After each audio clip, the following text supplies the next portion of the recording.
Princess Gathoni is a 7-year-old girl with an engaging smile.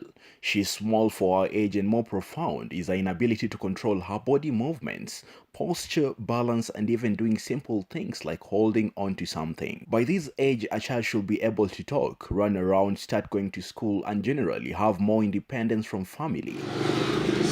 But for the Karubuis, Princess is totally dependent on them. It's hard, I would say. Ni ngumu, but we trust in God.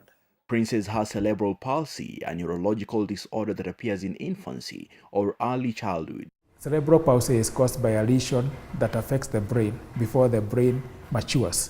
And usually the cutoff for maturity of the brain, we say, is 2 years of age. The news that their firstborn had a condition they had never heard about broke the hearts of the young couple when it was relayed to them 7 months after birth. It was a moment of meltdown. I could say a lot of emotional meltdown. I thought like the first month of therapy, the second one and the third one, she'll have started walking. But that was not the case. I continued waiting. The first year, the second year. Dr. Joseph Theory, an orthopedic surgeon, says that children with this kind of condition may have some problems too. For Princess, she is also deaf. Cerebral palsy is one of the conditions that can cause what we call now a neurogenic clubfoot. The other children that have spina bifida, where you have a wound at the back of at the spine area. And they also are paralyzed. The early signs of cerebral palsy usually appear before a child reaches 3 years of age. The most common are lack of muscle coordination when performing voluntary movements, stiff or tight muscles and exaggerated reflexes, walking with one foot or leg dragging, walking on the toes, a crouched gait, and muscle tone that is either too stiff or too floppy.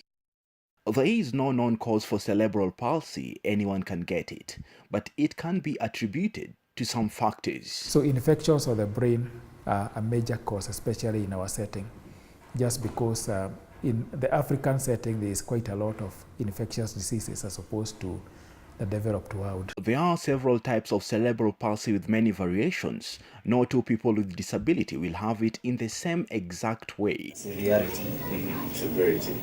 Having such a child, Patrick Arubui, the father, tells us is challenging. The emotional, financial, and physical attention she needs can be very draining for the caregivers. She can be very unruly and even experience breakdown.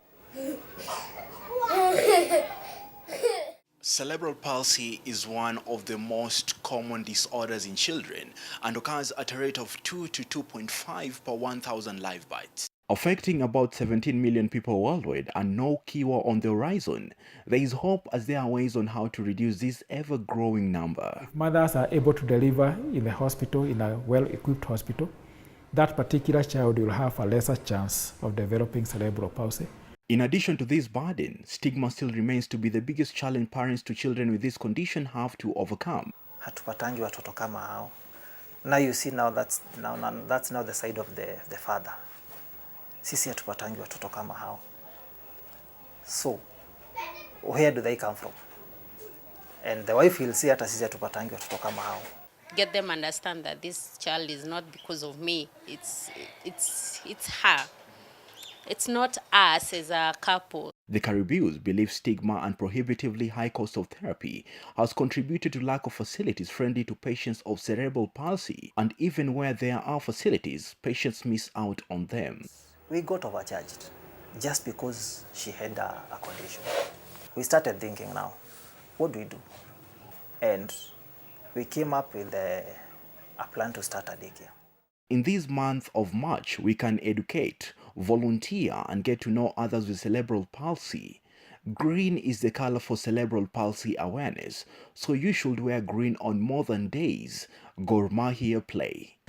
A stigma against cerebral palsy in Kenya is very high, with studies showing that only 14% of Kenyans are aware of this condition, making it very difficult to treat and manage, hence denying the patients a fair shot at normal life. Ouma Onyango reporting for Talk Health on KUTV, Nairobi.